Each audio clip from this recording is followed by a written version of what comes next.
Ništa za početak, samo da se predstaviš, ko si, iz koje si organizacija, čime se bavi. Ja sam Jelena Marinković i dolazim iz Romskog centra za žene i decu Daje iz Beograda. Organizacija se pre svega bavi pružanjem podrške, pravne, psihološke i individualne podrške ženama, romkinjama sa iskustvom porodičnog, rodno zasnovanog nasilja. I to je to. Dosta smo ovde isto pričali o rasizmu i generalno se dosta priča o intersekcionalnosti.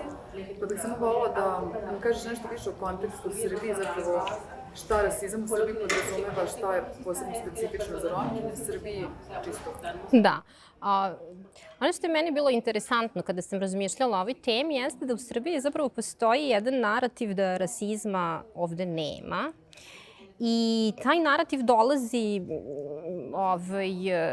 iz vlasti, iz desničarskih organizacija, od pojedinaca sa tom afilijacijom i vrlo je negde prisutan u masovnim medijima. Postoje naravno i lažne vesti na tu temu,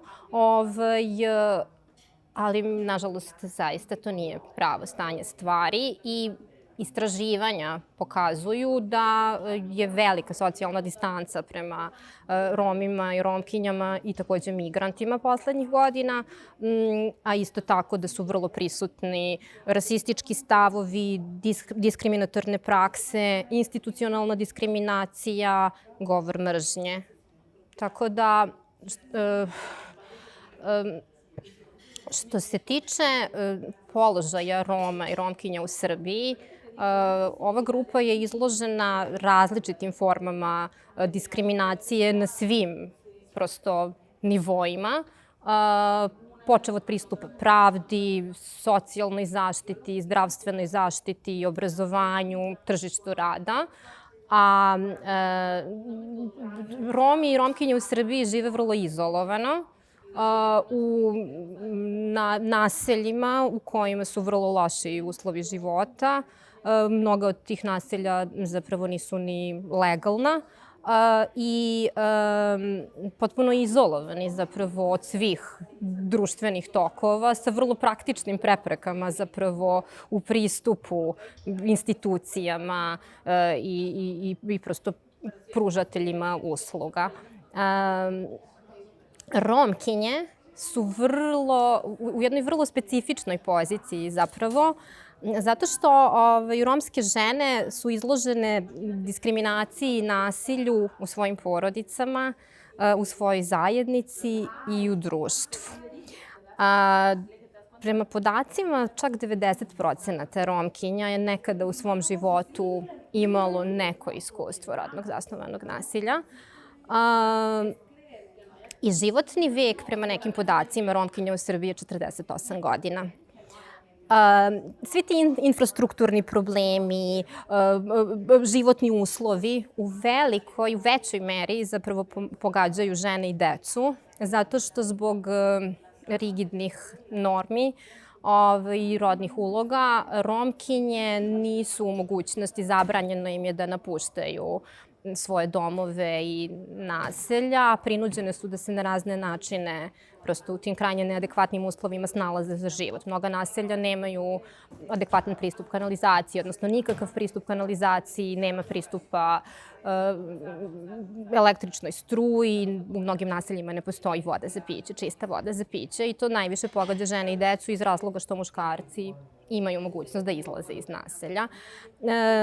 Ogromni su problemi kada je obrazovanje romske dece u pitanju. Iako sad postoje te statistike da je obuhvat romske dece u osnovnoj školi veći nego što je bio, situacija je i dalje daleko od idealne. Romska deca imaju veliki problem sa redovnim pohađanjem nastave iz brojnih razloga. Jedan od velikih razloga je siromaštvo, zbog čega oni nemaju zapravo osnovna sredstva za redovno praćenje škole, nemaju užinu, nemaju patike, tako da prosto to zaista predstavlja problem. Bilo je slučajeva da su romska deca vraćana iz škola zbog procene da njihova higijena nije adekvatna. I dalje, naravno, postoje škole u Srbiji koje pohađaju isključivo romska deca. Postoje segregirana odeljenja u školama koju ne pohađaju samo romska deca, u koju idu samo romska deca. Mnoga romska deca trpe različite forme diskriminacije i odbacivanja u samoj školi. Romske devojčice imaju mnogo manje zapravo prilika za obrazovanje nego dečaci, zato što zbog siromaštva romske porodice dosta razmišljaju koga poslati u školu, a onda zbog patrijarhalnih normi biraju da u školu pošalju dečake, a devojčice su zapravo od rođenja predodređene da budu udate. Tako da skoro polovina Romkinja zapravo je u dečijem braku ili je prinuđena na brak. To pokazuju podaci ženskih romskih organizacija, zvaničnih podataka nema i tu se pokazuje u stvari vrlo mala zainteresovanost države i institucija da se ovim pitanjima bave. Rekla sam vezano za stanovanje, za velike probleme kada je stanovanje u pitanju, postoje neka rešenja, ponuđene su neke opcije, ali te opcije uopšte nisu uzele u obzir zapravo potrebe grupe. Tako da mi tu vidimo zapravo jednu prisilnu asimilaciju. Problem je svakako nezaposlenost. Najveći procenat Romkinja nije zaposleno. Romske žene obavljaju kućne poslove, dakle, brinu o članovima domaćinstva, a ukoliko su i zaposlene, naravno, najčešće rade skoro isključivo u neformalnoj ekonomiji, izložene najrazličitijim formama eksploatacije i kršenja ljudskih i radnih prava, neinformisane, vrlo uplašene da se obrate za podršku i pomoć, a sa druge strane zaista postoji krajnje nezainteresovanost institucija da se i ovim pitanjem neko pozabavi. One Romkinje koji nekako pristupe institucijama i koje i dobiju neke usluge, budu na vrlo jednom teškom zapravo putu, izložene najrazličitijim formama viktimizacije, dodatne traumatizacije, diskriminacije i jednog krajnjeg nepoštovanja zapravo ljudskog dostojanstva. I ono što se često dešava, što ja često čujem, mi imamo zakone, i mislim da je samo to. To, nažalost, u slučaju Roma i Romkinja ostaje mrtvo slovo na papiru. Da, voljela bih da se nadovežemo na tu priču o različitim patrijarhalnim obrazcima zapravo u okviru romske zajednice i koliko su žene tu dodatno potlačene i zapravo to koliko nemaju pristup institucijama, onda koja je specifičnost onda romskih ženskih organizacija, koji je njihov značaj, šta one tu, koji nekako rupu popunjavaju u tom prostoru? Mislim da popunjavaju zaista ogromnu rupu, zato što Romi i Romkinje zapravo žive u jednoj velikoj samoizolaciji, što predstavlja neku vrstu odbrambenog mehanizma zbog sve opresije koju doživljavaju. I odlazak u romsko naselje da radite sa Romkinjama kao ideja zvuči super, ali je to vrlo teško realizovati. Ja se sećam svojih početaka u organizaciji kada sam prvi put odlazila na teren. Ženama je bilo jako teško da stupe u bilo kakvu interakciju sa mnom. I to je nešto što mi sada znamo. Dakle, postoji veliko nepoverenje žene Romkinja u sve zapravo socijalne aktere koji se bave romskim pitanjem. I jako je važno zapravo raditi na izgradnji tog odnosa poverenja.